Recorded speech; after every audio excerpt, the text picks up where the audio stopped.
মৌসুমি কিচেনে আপনাদের জন্য নতুন একটা রেসিপি শেয়ার করব। তার আগে একটু আমাদের গ্রাম সাইডটা আপনাদেরকে দেখিয়ে দিচ্ছি। দেখুন কত সুন্দর গাছপালায় ভর্তি গ্রাম সাইডে, আর মুক্ত বাতাস সবসময় পাওয়া যায় এখানে। তাহলে এবার চলুন আপনাদেরকে আমি পটল চিংড়ি রেসিপিটা দেখিয়ে দেব। হ্যালো বন্ধুরা, এখন আমি পটল চিংড়ি কী দিয়ে করব তার উপরগুলো আপনাদেরকে দেখিয়ে দিচ্ছি। লাগছে পটল, আলু, সাদা তেল, হলুদ, লবণ, পেঁয়াজ কাটা আছে, চিংড়ি, গরম মশলা, আদা, রসুন, লঙ্কা আর স্বাদ অনুযায়ী চিনি।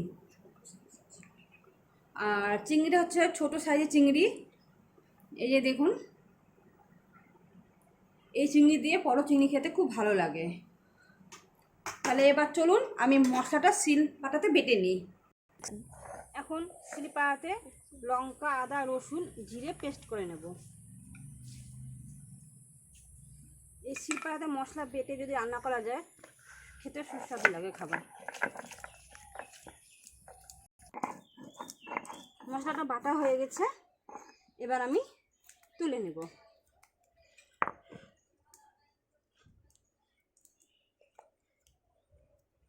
আমি মশলা তুলে নিচ্ছি। পাটাতে একটু মশলা লেগে আছে, সেটা আমি ধুয়ে নিচ্ছি। এই যে মশলা বাটা হয়ে গেছে, একদম পরিষ্কার।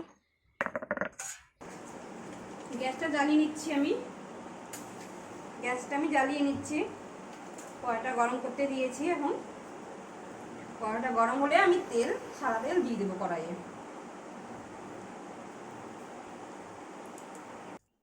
কড়াইটা গরম হয়ে গেছে, এর মধ্যে আমি সাদা তেল দিয়ে দিচ্ছি।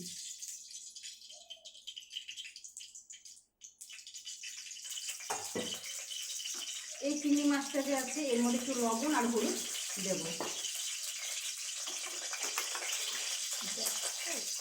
এই যে লবণ অল্প পরিমাণে,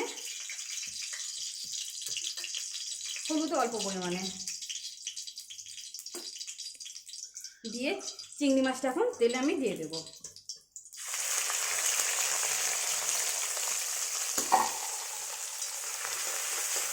চিংড়ি মাছটা লাল লাল করে ভেজে তুলে নেব। যখন লাল হবে তখন তুলে রাখবো। চিংড়ি মাছটা ভাজা হয়ে গেছে, দেখুন আমি এবার তুলে নেব।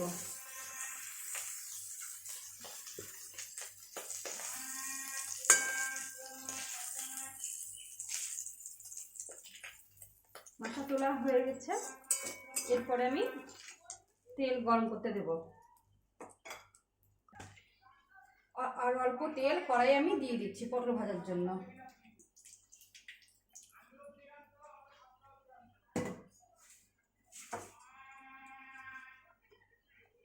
পটলগুলো তেলের মধ্যে আমি দিয়ে দিচ্ছি।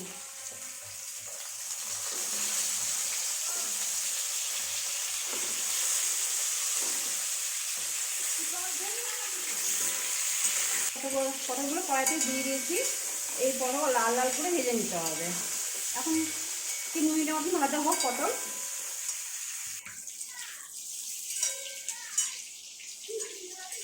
লাল করে ভাজা হয়ে গেছে, আমি এবার তুলে নেব।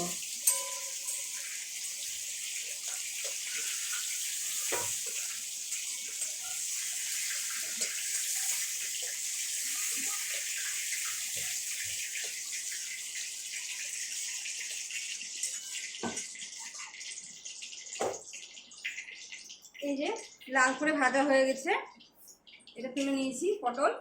এখন আমি আলুগুলো ভাজতে দিয়ে দেব। প্রায় 3 মিনিটের মতন আলুগুলো ভেজে নিতে হবে, হালকা আছে, তাহলে আলুটাও সেদ্ধ হয়ে যাবে। আলুগুলো ভাজা হয়ে গেছে, এবার আমি তুলে নিচ্ছি।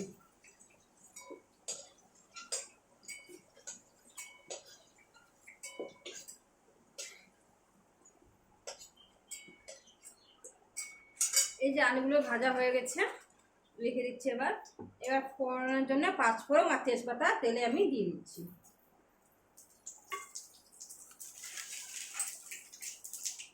বেশি তেল দেবো না, অল্প তেলেই রান্না করবো। এর মধ্যে পেঁয়াজ আমি দিয়ে দিচ্ছি। পেঁয়াজটা একটু লাল করে ভেজে নিতে হবে। পেঁয়াজটা লাল করে ভাজা হলেই মশলাগুলো আমি এর মধ্যে দেবো। পেঁয়াজটা ভাজা হয়ে গেছে, এর মধ্যে আমি মশলা আদা জিরে লঙ্কা রসুন বাটা পেস্ট আছে, এটা আমি এর মধ্যে দিয়ে দিলাম। আর এর মধ্যে হলুদ পরিমাণ মতো দিয়ে দিচ্ছি, 3 চামচ মতো হলুদ দিয়েছি। লবণটা পরিমাণ মতো দিয়ে দিলাম। এটা ভালো করে কষে নিতে হবে। 3 মিনিটের মতন মশলাটা কষানো হয়ে গেছে। এর মধ্যে আলু আর পটলটা দিয়ে একটু কষে নেব।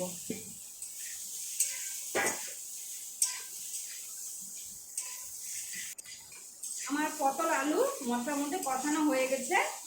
এখন এর মধ্যে আমি চিংড়ি মাছটা, এই চিংড়ি মাছ ভেজে রাখা আছে, এটা আমি এর মধ্যে দিয়ে দিচ্ছি। আর পরিমাণ মতো চিনি এর মধ্যে আমি দিয়ে দিচ্ছি। এটা দিলে একটু টেস্ট বাড়ে তরকারি। এটা ভালো করে কষে নিতে হবে একটু।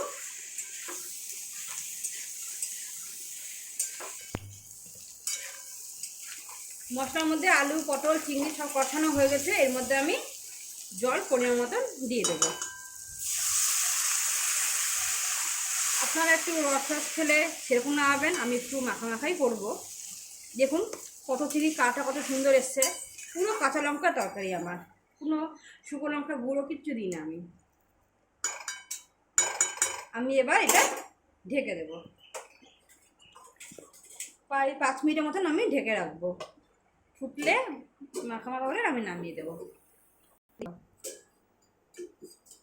আমার পটল চিংড়িটা এবার থালা ঢেকেছিলাম, সেটা আমি খুলে দেখছি যে হয়ে গেছে কিনা। দেখুন মাখা হয়ে গেছে। পটল চিংড়িটা কালারটা দেখতে কত সুন্দর হয়েছে। এর মধ্যে আমি গরম মশলা দিয়ে দিচ্ছি পরিমাণ মতো। গরম মশলা দিয়ে একটু নেড়ে আমি এখন নামিয়ে নেব। এবার আমার হয়ে গেছে, গ্যাসটা আমি বন্ধ করে দিচ্ছি। দেখুন বন্ধুরা, আমার পটল চিংড়ি রেডি হয়ে গেছে। আপনারা এইভাবে চিংড়ি মাছের পটল দিয়ে চিংড়ি রেসিপিটা বাড়িতে করে খাবেন, খুব খেতে সুন্দর হবে। আর খেয়ে দেখুন ভালো লাগছে কিনা আপনাদের।